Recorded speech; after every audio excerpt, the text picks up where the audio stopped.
6장 11절 한 절의 말씀을 함께 읽도록 하겠습니다. 함께 읽겠습니다.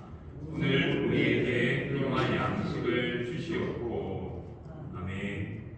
계속해서 주기도문 우리 오늘 네 번째 강구에 해당되는 부분을 함께 살펴보고자 합니다. 네 번째 강구는 오늘 우리에게 일용할 양식을 주시옵고 라는 강구입니다. 자, 우리가 앞서 살펴봤던 첫 번째부터 세 번째 강구는 당신 청원, 좀 우리가 어감이 좀 안 좋을 수도 있겠지만 하나님의 뜻과 나라와 그리고 이름을 구하는 세 가지의 강구가 있었습니다. 그래서 나의 강구가 아니라 하나님을 구하는 당신 청원이 1에서 세 번째까지의 강구에 나왔고요. 오늘 우리가 함께 살펴볼 강구 네 번째로서 네 번째부터 세 번째까지는 우리에게 필요한 것들을 구하는 우리의 강구, 우리의 청원을 담고 있습니다. 이렇게 주기도문은 우리가 구해야 될 것이 무엇인지를 알려줍니다. 그럼에도 불구하고 우리가 기도하지 않는 이유를 생각해 보면 우리는 하나님 나라와 뜻과 이름에 관심이 미치지 않습니다. 그래서 이 부분에서 우리 관심을 가지고 기도하지 못하는 연약함이 나타나죠. 또 이러한 양식을 구하는 기도는 어떻게 보면 하찮게 여겨집니다. 왜냐하면 요즘에 음식이 없어서 굶는 사람이 잘 없고요. 우리나라 같은 경우에도 복지제도가 잘 되어 있기 때문에 음식 문제 가지고 크게 고민하는 사람들이 많지 않습니다. 그래서 어떻게 보면 이러한 것들을 구하는 것 자체가 우리의 믿음에 있어서 낭비 같기도 하고 하찮게 여겨지는 경우도 있습니다. 이렇게 우리는 우리의 삶을 바라봄을 통해서 하나님 나라에 대한 관심이 적어서 또 내 삶에 대해서 필요가 채워진 것들이 참 많기 때문에 기도해야 됨에도 불구하고 기도하지 못하는 그런 모습이 생겨난다는 것이죠. 그럼에도 불구하고 주기도문이 이렇게 하나님 나라의 하나님에 관한 간구와 우리에 관한 간구를 함께 다루고 있는 이유는 무엇이겠습니까? 우리가 평소 기도에 관심이 없고 기도에 늘 능하지 못하기 때문에 아마 이러한 부분들도 우리에게 기도해야 된다는 것을 가르치기 위해서 예수님께서 이 주기도문에 이러한 간구들을 담고 있다는 것이죠. 그리고 더 나아가서는 우리의 기도가 점검되어야 되고 또 거듭남, 회개가 필요하다는 것을 이 주기도문을 통해서 우리에게 알려주는 것 같습니다. 자, 우리가 다시 한번 생각해 봅시다. 주기도문의 핵심은 하나님 나라와 그 아버지의 뜻이라고 말씀드렸습니다. 우리가 하나님 나라 아버지의 뜻 하면 우리 삶에 보이는 부분이 아니라서 어떻게 보면 뜬구름 잡는 이야기 같아 보이기도 합니다. 그리고 그 이야기를 구하다 보면 실제적으로 우리는 삶에서 현실 문제에 계속 부딪히지 않습니까? 네. 우리의 필요한 것들에 대한 필요의 문제에 계속 부딪히게 됩니다. 그래서 하나님 나라와 아버지의 뜻을 구하는 것은 나같이 우리같이 미천한 사람들은 하루 살기도 바쁜데 라는 핑계로 말로 이 일들이 구하는 것들이 결코 쉽지 않다는 것을 경험하고 또 우리 고백하게 됩니다. 그럼에도 불구하고 오늘 네 번째 강구는 일용할 양식에 대한 것들을 말하고 있습니다. 일용할 양식을 구한다는 것은 어떻게 보면 주기도문의 중심이 됩니다. 그리고 우리 앞서 강구했던 것처럼 하늘의 뜻이 땅에서 이루어지기를 바랬던 그 기도가 이루어지는 것이 무엇이겠습니까? 바로 우리의 삶의 필요를 채워주시는 그 하나님을 만날 때 하늘의 뜻이 우리 삶에 와닿아 우리가 하나님의 뜻을 구하며 살 수 있다는 것이죠. 그래서 일용할 양식이라는 이 부분은 우리의 삶에 신앙에 있어서 필수적이고 또 중심적인 부분입니다. 생각해 보십시오. 우리 안에 밥 문제가 해결되지 않는데 하나님 나라와 그분의 뜻이 들어오겠습니까? 그렇지 않다는 거죠. 먼저 우리의 삶에 가장 필요한 그 필요가 채워질 때 우리의 삶에 또 하나님 나라와 또 그분의 뜻에 대한 갈급함이 생겨난다는 것입니다. 결국 우리 주기도문을 통해서 생각해 볼 수 있는 것은 성도는 밥심, 일용할 양식으로 하나님 나라와 아버지의 뜻을 이루며 살아가는 존재라는 것입니다. 그래서 밥 문제가 안 중요한 게 아니라 중요합니다. 물론 우리가 우선순위를 따져보면 하나님 나라와 의를 구하는 게 우선순위다라고 말할 수 있겠지만 그것을 구하기 위해서 가장 필요한 것은 우리의 삶에 일용할 양식에 대한 부분들을 채워나가는 것이죠.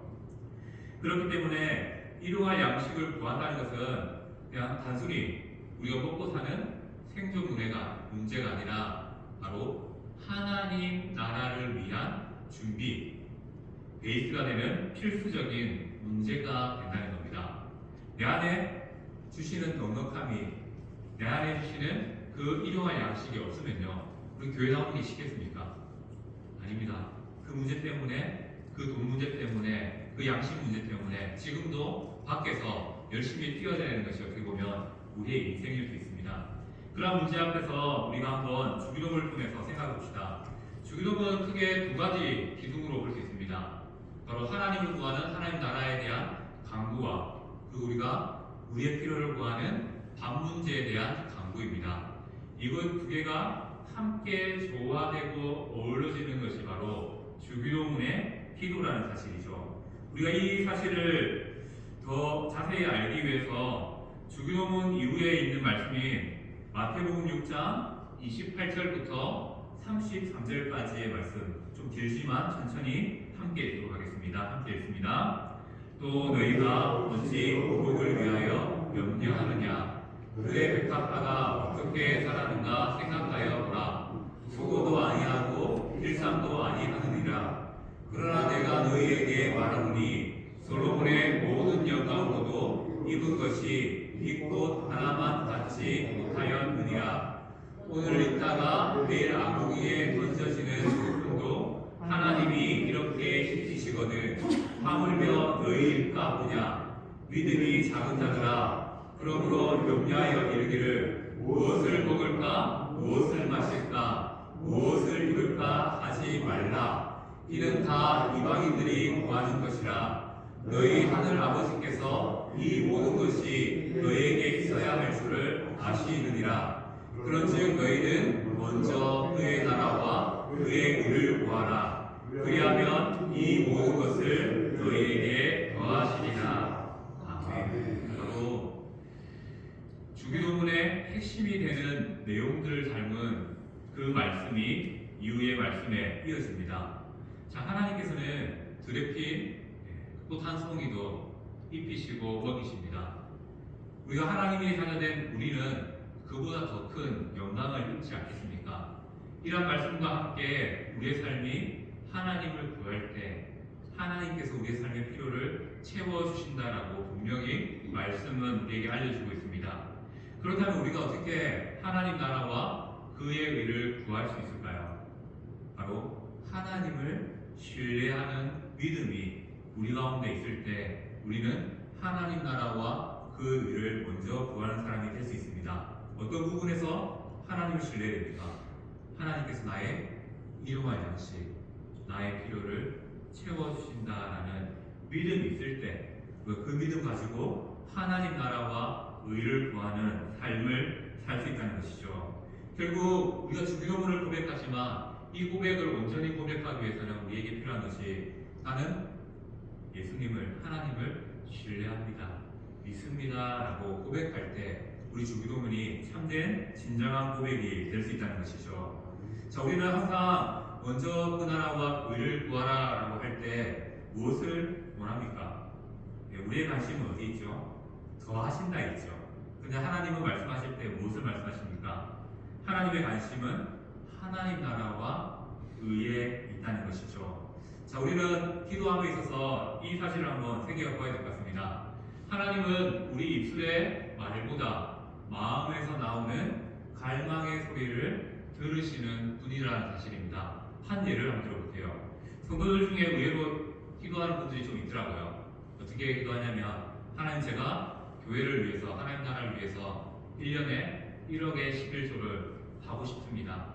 내게 채워주십시오 라고 기도하는 분들이 있더라고요. 네, 그 기도의 핵심은 무엇입니까? 정말 하나님 나라와 의가 문제일까요? 아니면 나의 필요가 문제일까요? 우리가 한번 좀 생각해 볼 필요가 있는 것 같습니다. 만약에 한번 10억을 구할 때 하나님 나라와 의를 위해서 9억을 쓰겠습니다. 그렇게 하면 조금 더 하나님이 더 기뻐 받아주시지 않을까 라고는 생각해 봤습니다.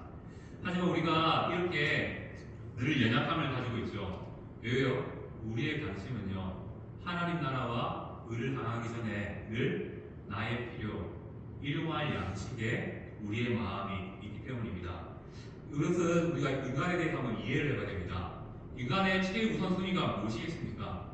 바로 생계유지, 내가 살아가는 것에 대해서 염려하는 것들을 채우는 것이 최우선순위가 되어지게 되어 있습니다. 우리가 의식주라고 하죠. 이 세 가지가 해결돼야지 우리 안에도 여유가 생기고 다른 무엇인가를 바라볼 수 있는 그런 환경이 열린다라고 말하는 것처럼 인간의 우선순위는 이렇게 되어 있습니다. 그렇기 때문에 늘 이 생계의 문제 때문에 고민하고 염려하는 것이 우리의 모습이라는 것이죠. 다르게 말하면요, 우리가 왜 하나님의 나라와 의를 먼저 구하지 못하겠습니까? 이 생계에 대한 불안, 염려가 있기 때문에 하나님 나라와 의를 구하는 자리로 나아가지 못하는 연약함이 나타난다는 것이죠. 자, 염려와 걱정, 불안, 어떻게 보면 인간이기 때문에 당연한 모습입니다. 하지만 다르게 생각하면 이렇게도 생각할 수 있습니다. 우리가 왜 염려할까요? 왜 하루를, 미래를 염려할까요? 결국 우리의 인생에 하나님에 대한 신뢰가 없으면 염려하게 됩니다. 그렇습니까? 내일 당장 먹을 쌀 문제를 생각할 때 이 문제를 우리를 걱정할 수밖에 없는 것이 우리의 연약함입니다. 그런데 하나님께서 내게 채워주신다라는 확신과 신뢰가 있으면요, 걱정하지 않고 오늘 편안히 잠자리에 누울 수 있는 것이 우리의 모습이라는 것이죠. 늘 우리는 불안을 가지고 살아갑니다. 왜 불안할까요? 내 안에 있는 욕망이 있기 때문입니다. 어떤 욕망이 있죠? 내가 지금 이 정도 벌어야지, 내가 지금 이 정도 해야지 내 미래가 편할 수 있겠다. 그래서 미래에 대한 그 염려가 불안으로 나타나는 것이죠. 그리고 우리 안에 있는 그 욕망이 결국 채워지지 않기 때문에 불안으로 나타나는 것이 우리의 모습이라는 것입니다. 자, 미래가 왜 불안합니까? 왜 염려될까요? 안 보이니까, 알 수 없으니까, 내가 아직 내게 있는 것들이 덜 갖춰진 것 같고, 내가 아직 여전히 부족한 게 많아 보이니까 미래가 두렵습니다. 저라고도 알겠습니까? 저도 이제 미래를 생각해 보면 어떻게 되겠나 싶기도 합니다. 어떻게 될까라는 생각도 듭니다. 하지만 그런 문제를 우리가 하나님께 맡기며 하나님께서 인도해 주신다는 사실을 기억하면서 이분들을 신뢰하며 나갈 때 오히려 이 염려가 하나님을 신뢰하는 믿음으로 바뀔 수 있다는 것이죠. 바로 우리가 생계에 대한 이 염려를 하나님께, 생존에 대한 이 염려를 하나님께 맡겨드리는 것이 어떻게 보면 우리에게 필요한 믿음이라는 것이죠. 하나님은 그렇게 맡기고 살아갈 때 어떻게 우리를 세우시죠? 특별한 방법으로 우리를 먹이시는 경우도 있더라고요. 예를 들면 우리가 잘 아는 조지 뮬러와 같은 고아원을 돌보는 그런 인물들은 늘 기도할 때마다 특별한 방법으로 고아원에 먹을 것과 필요한 것들을 채워주시는 그런 것들을 늘 경험하며 살았습니다. 하지만 또 하나님께서는 그런 특별한 방법으로도 우리를 먹이시고 우리를 채우시지만 이 땅에 주신 방법이죠. 일하여서 돈 벌어서 먹고 살게 하시는 그 방법으로도 우리를 일용할 양식을 통해서 우리를 인도해 주신다는 것이죠. 이를 통해서 우리가 그 결과를 얻는 것, 작은 사례를 돈을 얻는 것, 이것도 하나님께서 우리의 삶에 일용할 양식을 채우시는 방법이라는 사실도 우리가 동시에 기억해야 됩니다. 그리고 더불어 하나님께서는 우리의 필요에 특별한 방법으로도 먹이시는 경우가 있다는 것이죠. 자, 우리가 오늘 일용할 양식이라고 했는데 일용할 양식의 일용할 이 단어에 담긴 의미는 이런 의미가 있습니다.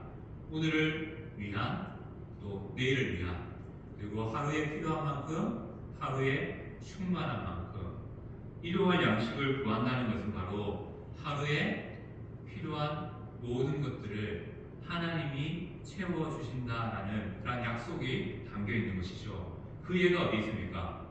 이스라엘 백성들이 출애굽했을 때 광야에서 만나를 생각해 이스라엘 백성들이 내 열매 때문에 혹자는 만나를 가득 넘치게 거뒀습니다. 어떻게 됐습니까? 다음날 썩어 없어졌습니다.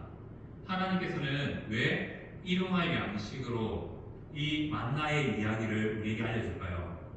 자, 하나님께서 하루하루 먹이신다라는 이 의미에 더 큰 의미가 있습니다. 무엇입니까? 성도는, 하나님 나라의 백성은 누구를 신뢰해야 된다고요? 하나님을 신뢰해야 된다. 바로 일용할 양식에 대한 이 기도의 핵심은 이겁니다. 하나님을 신뢰하는 것이 성도의 합당한 모습이라는 것이죠. 그렇기 때문에 성도는 이러한 사실을 기억하면서 우리는 무엇을 준비해야 되죠? 성도의 미래 준비는 노후 대비 하셔야 됩니다. 하지만 그보다 더 중요한 게 뭐죠? 사후 대비, 하나님 나라를 위한 이 달비가 더 크다는 것이죠. 우리가 인생에 집중하면요, 나의 노후를 준비하는 게 합당합니다. 하지만 하나님께 집중하면요, 나의 사후를 대비하는, 하나님 나라를 대비하며 살아가게 된다는 것이죠. 그러한 모든 삶에 하나님께서는 우리의 필요한 모든 것들을 세우시는 일용할 양식에 대한 그분들을 책임져 주신다는 겁니다. 근데 우리가 문제가 있어요. 하나님께서 우리에게 필요한 만큼 반드시 채우시는데 우리는 너무 많은 것을 원한다는 것이죠. 하나님께서는 우리를 결코 못 살게 하지 않으시는데 우리는 늘 부족함을 느낍니다. 왜냐하면 비교 대상이 너무 많아요, 옆에. 그래서 저 사람은 저걸 먹는데 나도 먹어야지. 나는 저 사람은 저걸 누리는데 나도 누려야지. 그러한 것들 때문에 우리는 일용할 양식에 대한 만족, 하나님에 대한 신뢰를 쉽게 할 수 없다는 것이죠. 하지만 이 뒤에는 뭐가 담겨있습니까? 탐욕, 욕심이 담겨있죠. 내가 더 갖고 싶고, 더 누리고 싶고, 더 많은 것들을 하고 싶다는 것 자체가 바로 탐욕이 되겠고요. 그 탐욕은 결국 미래에 대한 염려로 나타나 하나님을 불신하게 만드는 그런 삶이 된다는 것이죠. 자, 성경은 성도의 삶을 어떻게 설명합니까? 나그네로 왔다라고 표현합니다. 나그네로 왔다가 나그네의 삶을 끝내고 자기 집으로 돌아가는 것이 우리 인생이라고 설명합니다. 또한 성경은 우리의 삶을 청지기의 삶이라고 말하죠. 하나님께서 맡기신 그 일들을 감당하고 살게 하시는 것이 하나님의 계획이고 우리의 삶이라고 말씀하고 있습니다. 이러한 삶들을 좀 기억하면서 우리는 일용할 양식에 대한 기도를 해야 되고요. 또 그 일용할 양식에 대한 이면에 있는 하나님을 전적으로 신뢰하는 그런 믿음으로 무장해야 될 것입니다. 자, 진정한 번역은 무엇이겠습니까? 하나님 나라와 선한 일을 위해서, 성경적인 의미를 위해서 가난하고 소외한 자들을 위해서 가진 것을 흘려보낼 줄 아는 것, 그것이 바로 어떻게 보면 우리에게 주신 진정한 진정한 번영의 또 의미라는 것입니다. 우리가 너무 많은 것을 원하기 때문에 흘러보내지 못하는 것이 어떻게 보면 우리의 어리석음일 수도 있다는 것이죠. 물질적인 풍요, 하나님 주시는 이러한 번영을 흘려보내지 못하면 어떻게 됩니까? 그 속에서 우리가 부패, 썩어간다는 것이죠. 우리의 영혼이 남을 바라보지 못하는 그 영혼 때문에 우리의 마음이 썩어가고요. 우리의 인격도 인색해지면서 남을 향해서 썩어가린다는 것입니다. 그렇기 때문에 일용할 양식이라는 이 구함의 뒤에는 무슨 의미가 있겠습니까? 하나님을 전적으로 신뢰하고 또 나를 통해서 하나님 나라와 의를 구하는 삶을 살라라는 두 가지의 의미가 함께 담겨 있다는 것이죠. 그래서 오늘 강구를 한 번 더 생각해 보면 밥 속에 하나님 나라가 있다라고 말할 수 있습니다. 우리의 밥의 문제를 해결해 주시는 그 하나님을 신뢰하며 나갈 때 그 속에서 하나님 나라가 시작된다는 것이죠. 또 다르게 말하면요, 우리가 하나님 나라를 살아갈 때 하나님께서 우리의 밥의 문제를 해결해 주시는 분이라는 사실이 이 주기도문의 고백을 통해서 나타납니다. 다시 한번 정리하면 일용할 양식을 구한다는 것은 무엇입니까? 하나님을 전적으로 의지하며 살라는 뜻을 담고 있습니다. 우리가 전적으로 하나님을 의지하고 신뢰하는 삶으로 나아가기를 간절히 소망하고 기도합니다. 이 시간